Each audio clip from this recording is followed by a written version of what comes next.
You may have to let go of some things that you thought were important elsewhere. And the problem with all the stuff on the left is it gets in the way of focusing on what matters. So the stuff on the left isn't inherently wrong, except it takes too long. It's consuming your clock, and you're not getting around to doing what you will be graded on. So I don't want to harp on this, or maybe I do, but it's pretty important you get this straight and begin to do this correctly. So let's take a look at another question.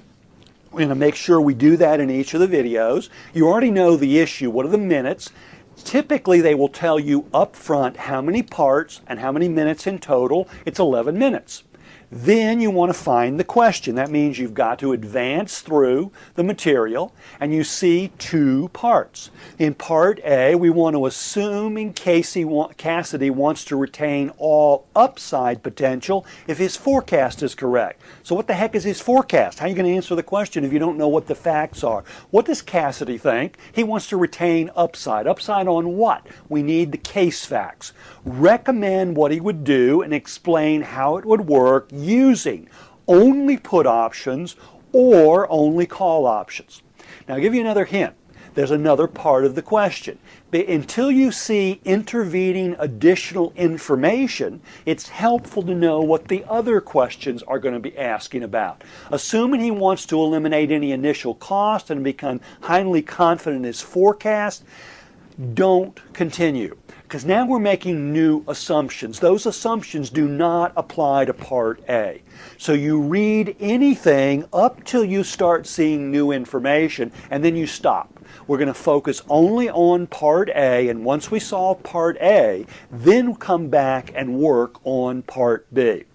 What does he believe? He wants to keep the upside. How can he do something with put options or call options? Not and, or. Either or. What can he do?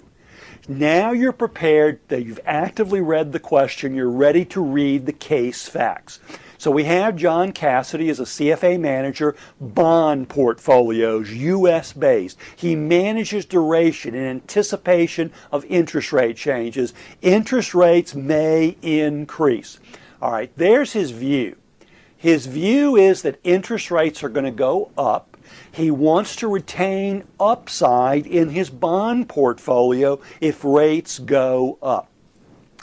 He wants to change portfolio duration in anticipation, sure. If you lower duration, when rates go up, value goes down, but it goes down magnified by duration. Remember the old formula, percentage change in value is minus duration, delta R, rates go up times minus duration, value goes down.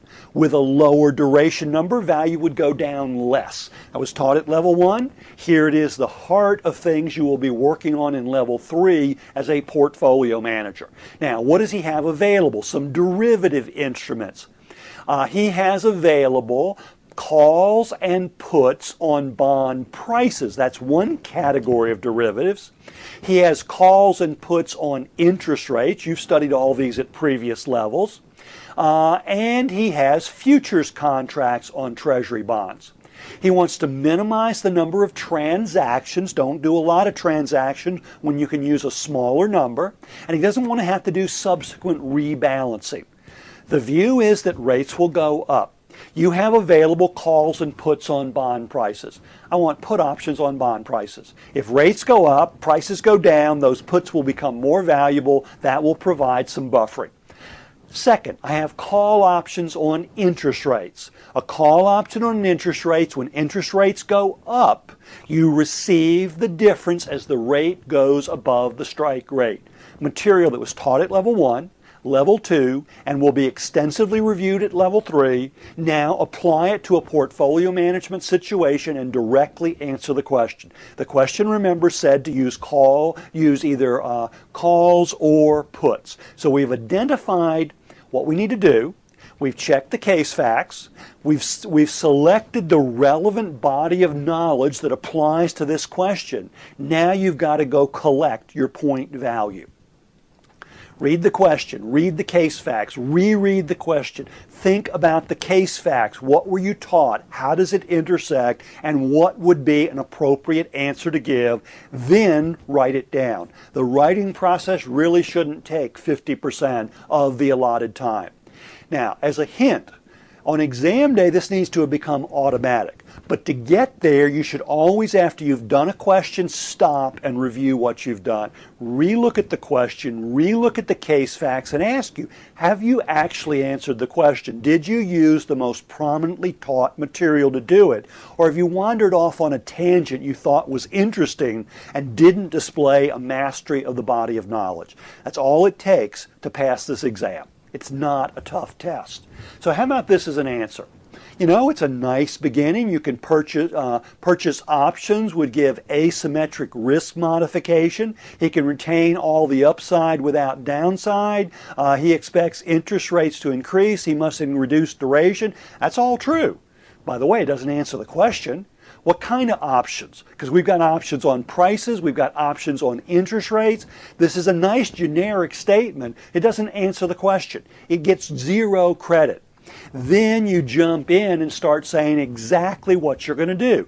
Now we're getting down to something that could be worth something. Buy call options on interest rates. If rates increase, he'll receive the difference between the rate and the strike rate. Okay, we've answered the question. Buy put options on bond prices. We elaborate a little bit. These are good answers. But there's also a lot of extraneous stuff here. So I want you to look at that answer for a minute. And then I want you to determine how you can quickly, without any great difficulty, mark out about 30% of it. And what else do you need to do to actually answer what was asked? Go back and check the question. I'll give you a second to do that.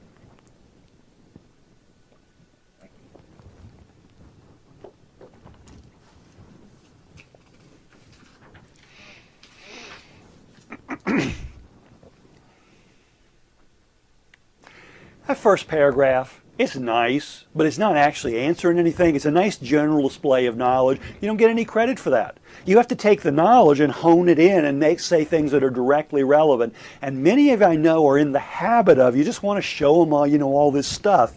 It's not what they're looking for. You're wasting your time, but even worse, if you don't consider your time important, you're wasting the grader's time. That's generally a bad idea. It doesn't really encourage confidence on their part that you know what you're doing.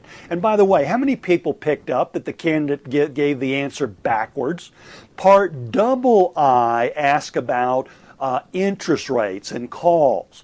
Part I was asking about puts and bond prices. So let's write the answer down in the right order. If you get in